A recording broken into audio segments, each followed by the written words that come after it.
must open our minds to a Hebraic Eastern way of thinking that is sometimes foreign to our westernized mindset. Rather than simply looking at how Yeshua fulfilled certain predictive messianic prophecies, I want you to see that Jesus filled the entire Old Testament up with meaning. Take this in slowly, beloved. He filled it up with meaning. He carried the meaning of the Hebrew Scriptures to their fullest expression. That is why Messiah Jesus said, "Do not think that I came to abolish the law or the prophets. I did not come to abolish, but to fulfill." Matthew chapter 5, verse 17. Out of context? When I was in Bible school back in the 80s, I was confused by how the New Testament writers used the Old Testament to show how Yeshua fulfilled the messianic prophecies. I remember specifically being in class studying Matthew chapter 2. We had just read of how the Magi had seen the star in the east, signifying that the Savior had been born. When King Herod heard that the Messiah had been born, he viewed him as a threat to his authority rather than as a source of hope. Afraid of losing his place, he ordered the slaughter of the Hebrew children under a year old. As a result of this death threat, an angel appeared to Joseph and told him to take the child Yeshua into Egypt, and that is what Joseph did. But as powerful as Herod thought he was, even powerful men cannot avoid facing death, and the wicked king soon died. After Herod's death, God called Jesus and his family back to the land of Israel. Here is what happened. Behold, an angel of the Lord appeared to Joseph in a dream and said, "Get up, take the child and his mother and flee to Egypt, and remain there until I tell you, for Herod is going to search for the child to destroy him."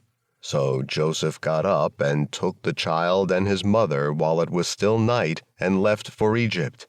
He remained there until the death of Herod. This was to fulfill what had been spoken by the Lord through the prophet, "Out of Egypt I called my son." Matthew chapter 2, verses 13 through 15. Notice the last sentence in the passage. This was to fulfill what had been spoken by the Lord through the prophet, "Out of Egypt I called my son." When we go to the Hebrew Bible, we find that there is only one place where the phrase, "Out of Egypt I called my son," is used. Hosea chapter 11, verse 1. In its historical context, this verse doesn't seem to be written as a prophecy. Rather, Hosea just seems to be speaking on the Lord's behalf, recounting Israel's history when he says, "When Israel was a youth, I loved him, and out of Egypt I called my son." Hosea chapter 11, verse 1. Again, in its historical context, this verse does not seem to be anticipating an event that was to be fulfilled in the future. Upon first reading, especially to ancient Israel, it was simply a powerful declaration from the Lord to the Israelites, his chosen people, about how he called them out of Egypt when he delivered them from Pharaoh. God was reminding Israel, his firstborn son, Exodus chapter 4, verse 22, of its history and what he had done for them. So how does Matthew now say that Jesus fulfilled this?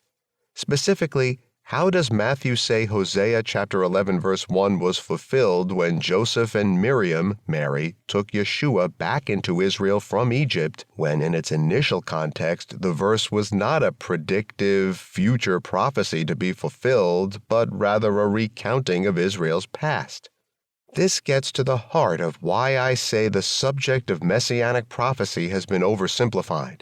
Much of the time, the way the New Testament speaks of Jesus' fulfillment of messianic prophecy is not in the sense that he fulfilled some type of event the Hebrew people were looking forward to coming to pass. Rather, it is pointing to the fact that when Yeshua came, he filled Israel's history up by repeating it in his own life.